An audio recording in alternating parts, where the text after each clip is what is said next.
IBM Bromont est spécialisé dans l'assemblage et la vérification électrique des semi-conducteurs les plus évolués au monde. On a fait face à un beau problème, dans le fond.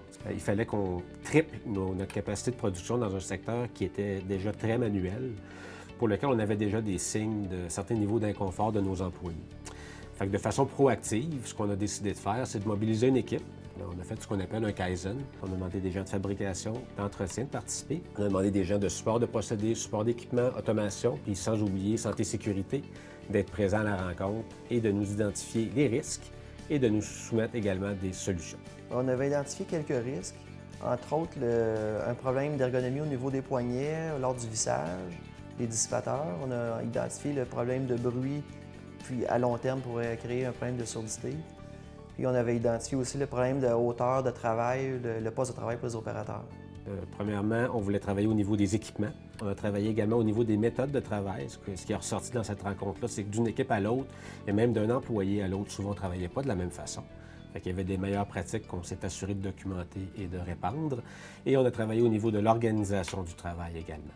Les inconforts qu'on avait, c'était des douleurs, des inconforts au niveau des épaules, des poignets et le bas du dos. J'ai été impliquée dès le départ à représenter les opérateurs au projet. Le dessinateur nous remettait les prototypes. Le feedback a été recueilli et ça a été remis au dessinateur afin qu'il puisse faire des changements si au besoin. On a fait l'ajout de chariots parce qu'on remplit les feuilles de suivi avec les résultats. Puis on prenait une palette, on s'installait sur nous, donc ça pouvait créer des inconforts. Maintenant, on a les chariots adaptés selon le choix de l'opérateur. On a 2 modèles. On a des pinces pour aller chercher les dissipateurs qui enlèvent tout l'inconfort au niveau du poignet.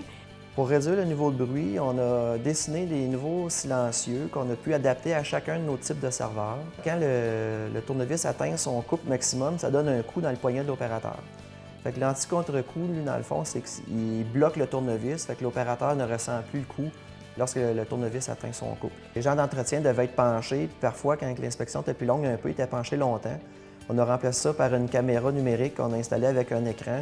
Fait que les gens peuvent opérer ça en position debout verticale. Au niveau des tables ajustables, comme je ne suis pas très grande, c'est vraiment gagnant pour moi d'avoir les tables ajustables automatiques.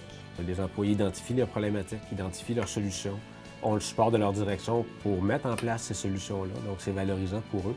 Donc, j'invite toutes les entreprises qui vivent des difficultés comme celles qu'on appréhendait de vivre de notre côté, d'utiliser ce genre d'approche-là pour mobiliser leurs équipes et de mettre des solutions en place.